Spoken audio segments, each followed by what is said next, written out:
म्हणजे तुम्ही लक्ष्म्या तुमच्याही लक्षात येईल तुमचं लेकरू तुमच्यापासून दूर झाल्यावर कसं होईल. बरोबर आहे. ते पाच बसत बंद राहणार नाही, पण आता इथून ह्याला घेऊन जाणं ठीक नाही ना, जीव जाईल त्याचा.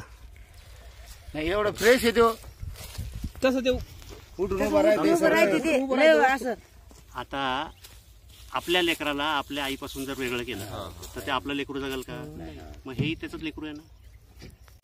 नमस्कार मित्रांनो, परत एकदा स्वागत आहे तुमचं आपल्या यूट्यूब चॅनलमध्ये. आज आपण आलो आहे वडगाव तेजन शेत शिवारामध्ये. संजय जाधव यांनी फोन केला होता, माझे सहकारी सर्पमित्र विलास खरात यांना. इथं त्यांना एक हरणाचं पिल्लू जखमी सापडलं आहे. हरण नाही आहे, रोही आहे.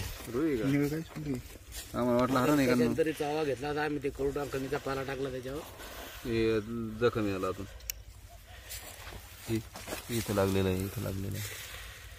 ते कडून आखळणीचा पाला टाकला आम्ही त्याच्यावर. तर चांगलं कुत्र्यांक धरेल. हे इथं पण दात लागलेलं झालं. आपल्याला वाटलं हरणाची. नाही, हरण नाही, रोहीचं पिल्लू आहे. आम्हाला वाटलं हरण आहे का. आम्हाला काही समज कळालंच नाही काय नाही. तुम्ही आलो तेव्हा इथं असंच पडलेलं होतं का? बसलेलं होतं, पळू लागला, आम्ही धरलं त्याला. म्हणलं काय पाणी गिनी पाजलं, पळते का चांगलं? नाही नाही पळत गिळत नाही. असं बसलं होतं तर आमच्या आवाज आम्हाला भेलं ते धरायच्या बाबतीत उठून उभं राहिलं होतं. नाही, पण आता इथून ह्याला घेऊन जाणं ठीक नाही ना, जीव जाईल त्याचा.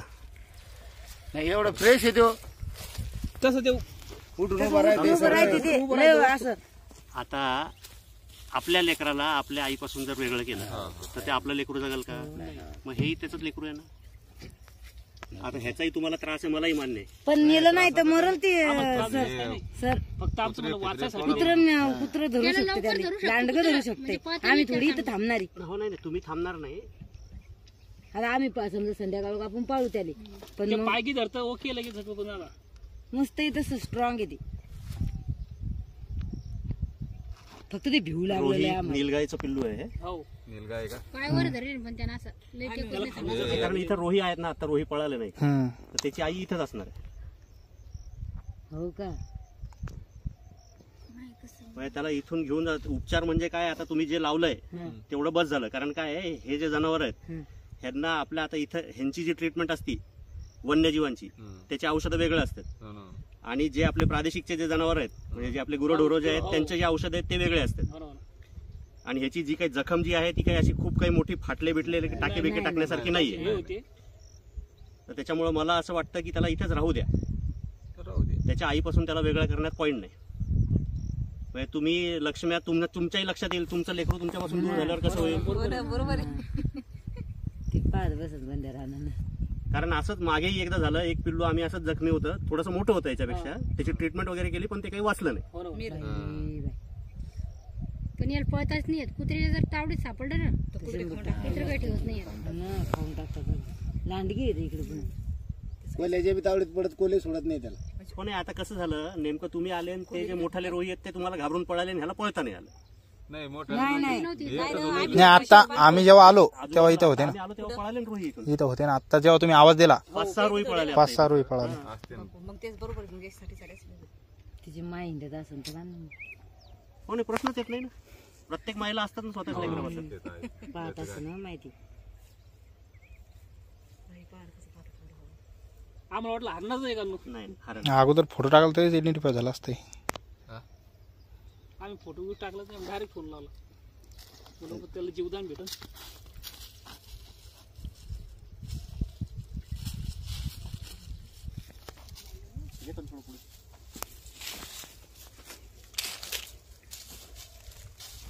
त्याच्या वेळात खूप व्हायले पण पाणी असं पाणी निघाला. नाही, पाणी आता ते जखम असल्यामुळे थोडंसं हे होणारच त्याला. ते त्याच्या काही नैसर्गिक कृत्या असतात. तर आम्ही असं ठरवलंय की आता इथं बाकीचे मोठाले रोही असल्यामुळं त्या पिल्लाला इथंच राहू देणं संयुक्तिक आहे.